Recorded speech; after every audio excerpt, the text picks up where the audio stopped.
We have been discussing the derivation of continuity equation.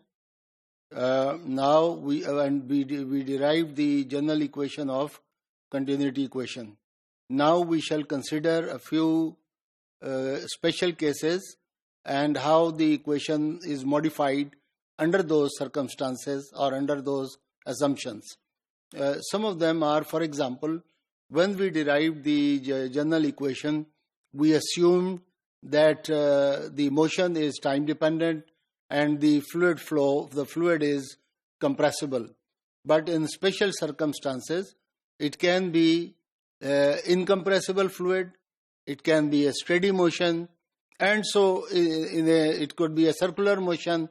So all these are different phases, different aspects of the equation, and that is what we will be looking at. So first we look at steady compressible flow. Steady compressible flow means that the flow is not time dependent, so time will have no effect on that, and therefore the derivative that was occurring due to time has disappeared, and now the equation is only reduced to divergence of rho v equals 0. So the aspect of compressibility is here because if density changes, if the fluid is compressible, the density will change, and therefore we have divergence of rho into the vector v. V represents the velocity is equal to 0, and this is the vector form.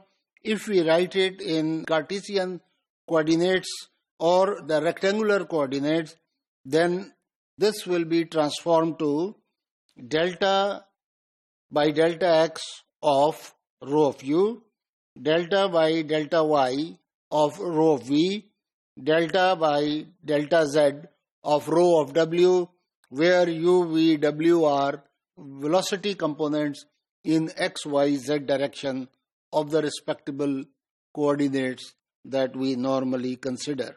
If we were to consider the cylindrical coordinates that are normally taken to be r, theta, z, then the equation is written as, and it is very easy to transform the rectangular coordinates into polar coordinates.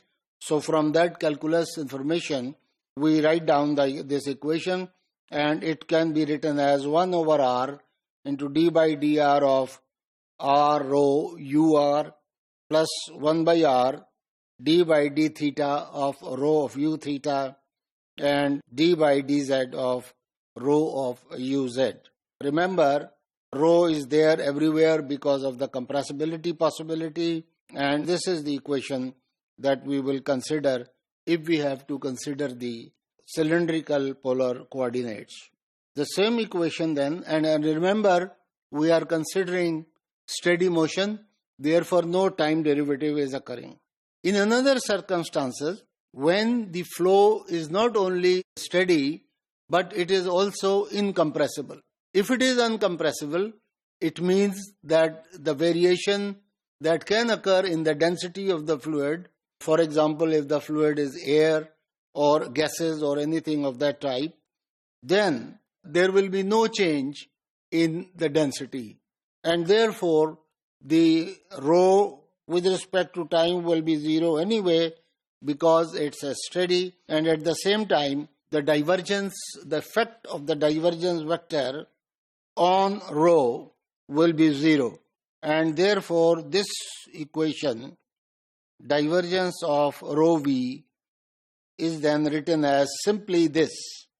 And in incompressible steady motion, the continuity equation, which is a very essential equation of fluid flow condition, generally we consider the conservation of mass, which is continuity equation, and the momentum equation, and the two together describes the fluid flow completely. For the moment, we are only discussing continuity equation, or which represent the law of conservation of mass. So incompressible continuity equation, we should write here actually that steady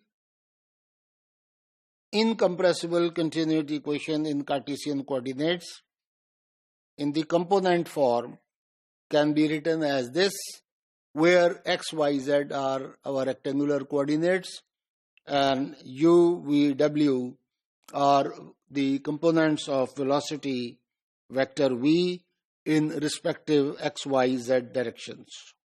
The same equation in cylindrical polar coordinates, it's so important that we write down this equation in polar coordinates also, because there are a lot of flows that occur in pipes that are circular, that are cylindrical in geometrical shape, and therefore it's very convenient to use the cylindrical coordinates so that the fluid flow is represented in an appropriate manner. This is the equation for cylindrical coordinates for steady and incompressible flow.